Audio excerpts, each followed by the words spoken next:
Le service national universel est désormais en phase de test réel. Et on va y aller d'emblée, on va pas prendre de pincettes.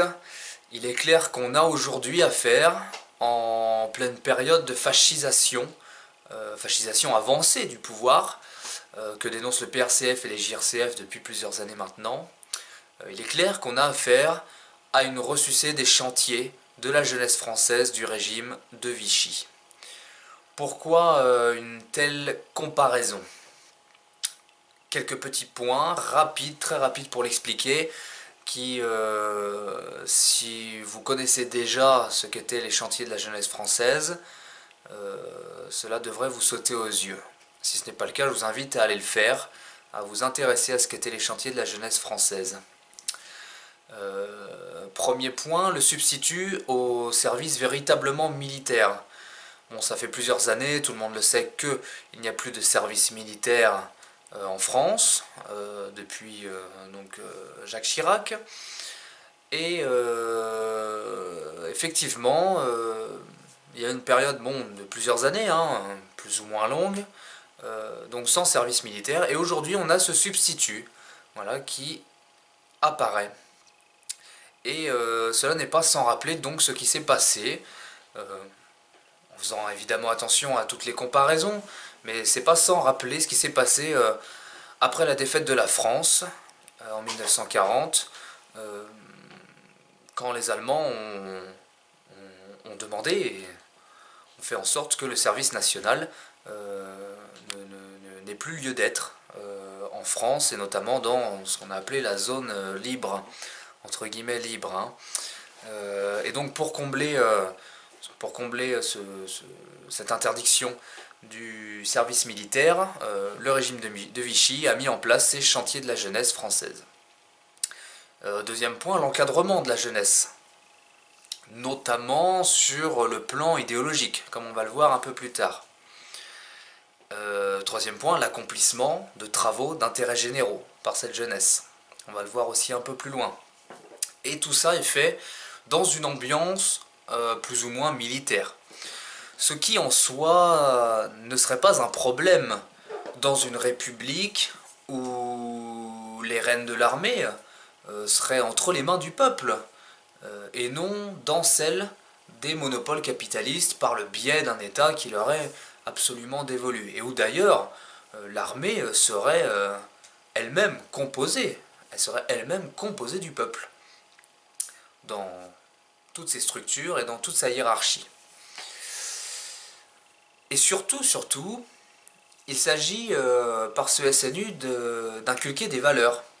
Donc si on veut continuer à filer la comparaison, hier sous Vichy, il s'agissait des valeurs de la révolution nationale de Pétain. Aujourd'hui, les valeurs de la France dissoute dans le grand bain européiste de l'Europe capitaliste.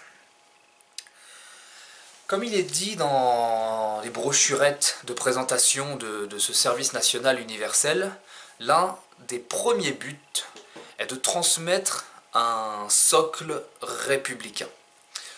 Donc, n'entendez pas par là qu'il s'agisse de la République que nous souhaitons, c'est-à-dire la République de la justice et du travail, celle des lumières communes, la République sociale menant et construisant la République socialiste. En réalité, la seule République, le seul système qui puisse combattre aujourd'hui le grand capital. Donc du tout, il s'agit là d'un socle, il s'agit du socle même déjà délabré d'une 5e République à laquelle on arrache les dernières capacités de souveraineté. Ce socle républicain, toujours entre guillemets, ce socle républicain-là donc n'a aucun avenir. Il n'a aucun avenir avec Macron, il n'a aucun avenir avec le MEDEF, avec la République en marche et encore moins avec l'Union européenne. Car en réalité, il s'agit là plutôt d'un socle européiste, destructeur de la nation et du progrès social. L'encadrement idéologique supranationaliste de l'Union européenne sur notre jeunesse sera donc de plus en plus fort et il s'attaquera désormais aux jeunes qui voient sincèrement dans ce service national universel le moyen de retrouver de la cohésion nationale, une certaine cohésion sociale, voilà, ou de se faire aider pour leur avenir professionnel, etc. En somme, cet encadrement idéologique va augmenter son emprise sur la jeunesse populaire, car c'est de elle qu'il s'agit en premier lieu. De la même manière que les chantiers de la jeunesse française l'ont fait sous Vichy. C'est donc notre jeunesse, une jeunesse qui va subir, si elle ne subit pas déjà, de plein fouet la destruction sur toute la ligne, comme dirait l'autre, de notre République, tant sur le plan infrastructurel que culturel, linguistique, idéologique, etc. Et donc c'est notre jeunesse qu'on va tenter de rassurer en lui inculquant les mensonges grossiers sur les bienfaits des décisions politiques des véritables responsables de cette destruction sur toute la ligne, encore une fois, j'insiste. Un point qui a son importance également, bien que ce service national ne soit pas donc un service dit militaire, l'armée, aujourd'hui au service des monopoles capitalistes, il sera bien présente, sous forme de modules collectifs. Ces modules seront le cœur de l'encadrement idéologique dont je parlais avant. Il y aura donc un module collectif au sujet de la défense nationale. Alors, on pourra mettre 10 000 milliards de guillemets autour du mot défense, même d'ailleurs autour du mot national, et encore plus autour de défense nationale. Le ministère d'ailleurs au passage, depuis l'arrivée de Emmanuel Macron et de son gouvernement au pouvoir, le ministère autrefois donc de la défense nationale s'appelle désormais le ministère des armées. C'est assez important à souligner il me semble. Donc on aura un module collectif au sujet, comme il est dit, de la défense nationale, cela alors que l'exécutif européiste et macroniste s'attelle aujourd'hui et met énormément d'énergie à créer une armée européenne impérialiste en supplétif de l'OTAN et tournée entre autres contre la Russie et contre également tous les peuples européens qui seraient quelque peu récalcitrants aux directives de Bruxelles. On peut donc s'avancer facilement, là aussi, sur ce que sera le discours porté aux oreilles de notre jeunesse. Loin de promouvoir une véritable défense nationale indépendante et des armées ne servant qu'à cette stricte défense du territoire républicain, pourrions-nous dire, nous aurons plutôt droit à la propagande, encore une fois, européiste,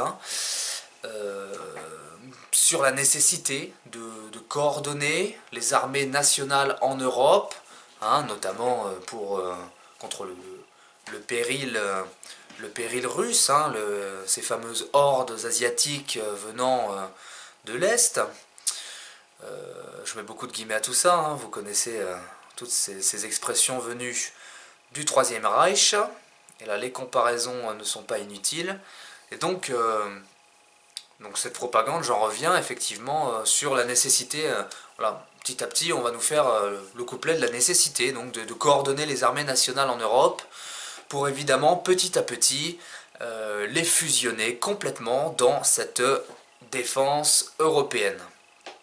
Donc là on voit bien le chemin qui est pris, bien que la plupart des armées européennes soient complètement dévolues aujourd'hui parce que nos gouvernements le sont d'autant plus, complètement dévolus aux intérêts capitalistes, impérialistes et néocoloniaux, notamment en ce qui nous concerne en Afrique, mais pas que.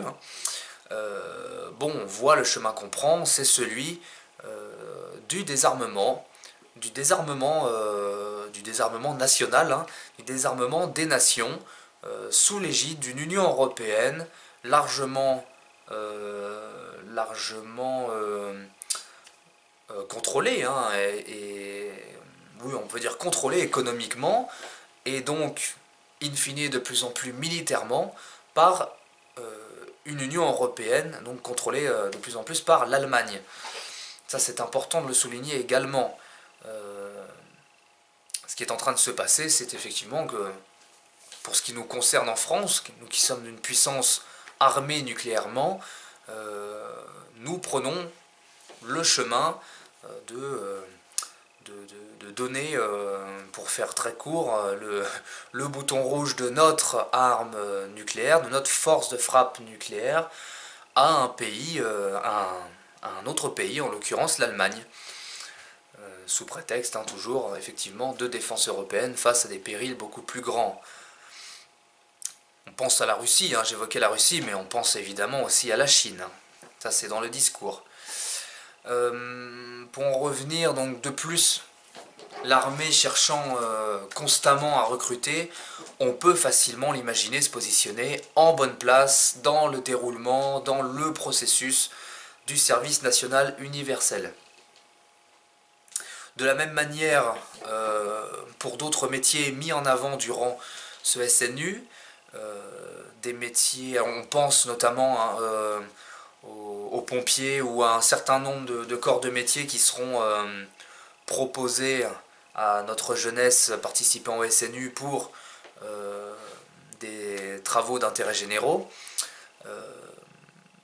Mais ces métiers-là sont des métiers qui sont aujourd'hui mis à mal par les coupes budgétaires à tout va, par les coupes d'effectifs, etc. Et on se dirige tout droit vers l'utilisation de ces jeunes pour combler les trous qu'a creusé elle-même l'euro-austérité durant des années. Tout cela donc sous couvert d'engagement. Le service civique, quand on y pense, avait encore la décence de nous octroyer, pour la mission que nous faisions, la moitié de la paie qu'un véritable salarié aurait touché pour le même travail. Vous voyez donc un peu vers quoi on se dirige. Il n'y a donc rien à attendre de ce service national universel.